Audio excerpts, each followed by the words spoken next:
Wir haben im Forschungsprojekt Autotech Agil die führenden deutschen Universitäten und einige Industriepartner zusammengebracht, um gemeinsam Mobilität der Zukunft zu erforschen. Also zu erforschen, wie Mobilität in Zukunft aussehen könnte. Wir haben das nicht nur auf dem Papier gemacht, nicht nur konzeptionell durchdacht, sondern tatsächlich einige Prototypen aufgebaut, die man auch heute hier auf der Abschlussveranstaltung erleben kann.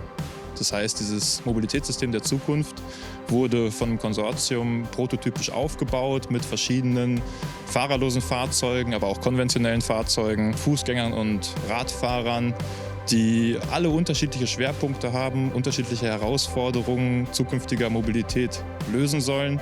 Beispielsweise die Reaktion auf Einsatzfahrzeuge, das Bilden von Rettungsgassen, das Umfahren von Hindernissen und so weiter, die für fahrerlose Fahrzeuge noch eine große Herausforderung darstellen. Aber was all diesen Demonstratoren gemeinsam ist, dass sie alle mit einem gemeinsamen digitalen Zwilling in der Cloud vernetzt sind und alle Daten dort zusammenfließen und genutzt werden können, um intelligent dieses Verkehrssystem zu koordinieren. Das heißt, es gibt dann Leitwarten, wo Menschen sitzen, die Flotten dieser fahrerlosen Fahrzeuge begleiten und assistieren können, wenn die Fahrzeuge selbst in der Situation nicht weiter wissen.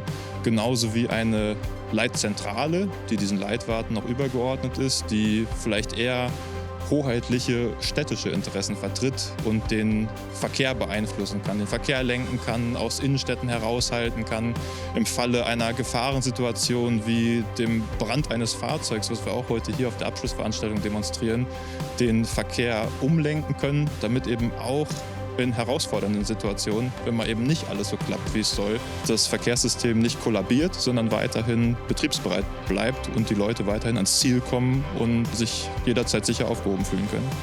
Bei der Demo mit dem Autoshuttle befassen wir uns mit inklusiver und barrierefreier Mobilität. Was wir machen wollen, ist, wir möchten Personen mit Einschränkungen ermöglichen, an ihrer persönlichen Mobilität teilzunehmen und individuelle Mobilität ermöglichen. Der Cabin Manager konzentriert sich dabei darauf, immer beide Sinne anzusprechen. Das heißt, wir gucken uns die digitale Barrierefreiheit an und möchten immer sowohl akustische als auch visuelle Signale geben. Das Shuttle in der Demo kann verschiedene Situationen handeln. Wir können beispielsweise auf Hilferufe reagieren und mit einer Leitwarte kommunizieren. Genauso bleibt das Shuttle stehen, wenn ein Einsatzfahrzeug vorbeifährt, bekommt mit, wenn eine Bereichssperrung von der Leitzentrale geschickt wurde und kann ebenso auf verschiedene Ereignisse im Verkehrsaufkommen reagieren. Also selbstverständlich sollten automatisierte Fahrzeuge in der Lage sein, jede mögliche Situation selbstständig sicher zu meistern. Das bedeutet aber auch zum Beispiel, wenn es eine unbekannte Situation sieht, wie zum Beispiel eine Baustelle, dass es von selber merkt, das ist für mich neu und ich halte dann zum Beispiel an. Jetzt im Rahmen von Autotech Agil war ein Use Case eben das Function Offloading, wo die Möglichkeit da ist, einen Service von der Infrastruktur zu nutzen, der diese Situation eben kennt und dann zum Beispiel eben die Planung des Fahrzeugs übernehmen kann, um diese Situation zu meistern. Und genau das präsentieren wir auch im Rahmen des Projekts. Da wird bestimmtes Framework entwickelt, welches auch zum ersten Mal tatsächlich live gezeigt wird. Ja, mit vielen vernetzten Fahrzeugen treten viele Daten auf, nicht nur Perzeptionsdaten, sondern auch Verhaltensdaten der einzelnen Fahrzeuge. Und durch diese Verhaltensdaten lernen wir kontinuierlich, wie wir unser Verhalten verbessern können. Das heißt, wir aggregieren Flottendaten, leiten aus denen kollektive Verhaltensmodelle ab, um unsere Fahrfunktion zu verbessern. Also es hilft immer, auf Erfahrung von anderen Fahrzeugen aufzubauen. Das heißt, wenn ein Fahrzeug an einem Schlagloch vorbeigefahren ist, an einer Baustelle vorbeigefahren ist, ist das Verhalten anders, als wenn dieses Schlagloch oder die Baustelle dort nicht gewesen wäre. Und wenn dann unser automatisiertes Fahrzeug diese Stelle betritt oder diesen Bereich betritt, dann hat es eben schon das Wissen von den vorgegangenen Fahrzeugen und kann die Situation einfach besser handeln. Im Rahmen des Projekts Autotech Agil haben wir unter anderem die Guardian Angel App entwickelt. Die können einfach Nutzer auf ihr Handy laden und dann, wenn sie als Fußgänger, als Fahrradfahrer oder sonstiges unterwegs sind im Fahrzeug, auf ihrem Handy starten. Dann schicken sie ans Backend vom digitalen Zwilling sowohl ihre eigene Position, als auch bekommen sie die Position aller anderen Verkehrsteilnehmer angezeigt.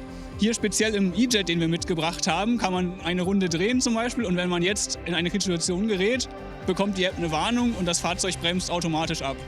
In dem Projekt Autotech Agil zeigen wir auch die effiziente Paketauslieferung, in dem Fall mit dem Autocargo und dem Lieferroboter, der in dem Projekt neu dazugekommen ist. Hier zeigen wir wie die Kombination aus Lieferrobotern und dem Autocargo funktioniert. In dem Fall eine Flotte von Lieferrobotern, die Pakete übergeben bekommen und dann an den Endkunden ausliefern. Ja, Autotech Agil hat uns hier die Möglichkeit gegeben, ganzheitlich das Fahren energetisch zu optimieren. In der Zusammenarbeit von ILH, Universität Stuttgart und ZF haben wir hier auf verschiedenen Ebenen versucht, neue Wirkungsgrade zu erreichen.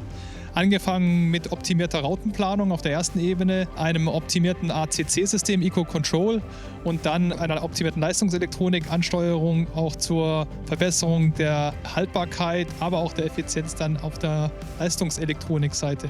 Bei uns geht es um das Thema robuste Lokalisierung, gerade da in Umgebungen, wo GPS nicht verfügbar ist. Wenn wir uns das Szenario übergeben, urbaner Canyon, Frankfurter Innenstadt, wir sehen rechts und links nur Hochhäuser, die GPS-Satelliten sind abgeschattet, dann wird es mit der Lokalisierung sehr schwierig. Und da kommen bei uns Komplementärtechnologien zum Einsatz. Zum einen eine kamerabasierte Lokalisierung, man sieht das auf dem Dach, dann 2 Kameras. Die funktionieren quasi wie das menschliche Auge. Man erkennt interessante Punkte wieder und kann sich anhand dieser Punkte in einer aufgezeichneten Karte lokalisieren. Ein zweites Verfahren, das zum Einsatz kommt, ist eine Lokalisierung auf LiDAR-Ebene. Man sieht das Ganze oben auf der Spitze von dem Fahrzeug. Wir scannen damit die Umgebung 10-mal die Sekunde ab und vergleichen jeden Scan nach einer Bewegung vom Fahrzeug miteinander und können damit berechnen, wie sich das Fahrzeug innerhalb eines Zeitschritts bewegt hat. Und damit können wir eine robuste Lokalisierung auch ohne GPS gewährleisten. Hier bei unserer Demo zeigen wir Teleoperation, also automatisiertes Fahren mit Teleoperation. Wir fahren dabei eine Route hier ab, komplett automatisiert und haben dabei 2 Szenarien auf unserer Strecke, bei der wir die Situation mit dem Fahrzeug selbst nicht lösen können und rufen da einen Teleoperator an. Der kann dann die Randbedingungen verändern und wir können mit unserem Fahrzeug weiterplanen und so weiterfahren. Die Besonderheit ist, dass wir die Teleoperation in unseren autonomen Fahrstack eingebunden haben, in unsere Verhaltensentscheidung, also nicht manuell da raus müssen, sondern das Auto selbst plant und selbst an den Teleoperator übergibt und der am Ende auch wieder an uns zurück. Ja, wir sind ein Konsortium aus 9 Universitäten und 12 Unternehmen aus der Automobilindustrie, die im Projekt mit 25 Millionen Euro Förderung durch das Bundesministerium für Forschung, Technologie und Raumfahrt gemeinsam forschen durften. Insgesamt waren über 100 Ingenieurinnen und Doktoranden aus ganz Deutschland aktiv, viele auch hier vor Ort auf der Teststrecke in intensiven Testwochen, die gemeinsame insgesamt 12 Live-Demonstrationen, die sich in das Mobilitätssystem der Zukunft eingliedern. Und all diese Live-Demonstrationen kann man im Rahmen der Abschlussveranstaltung heute hier erleben.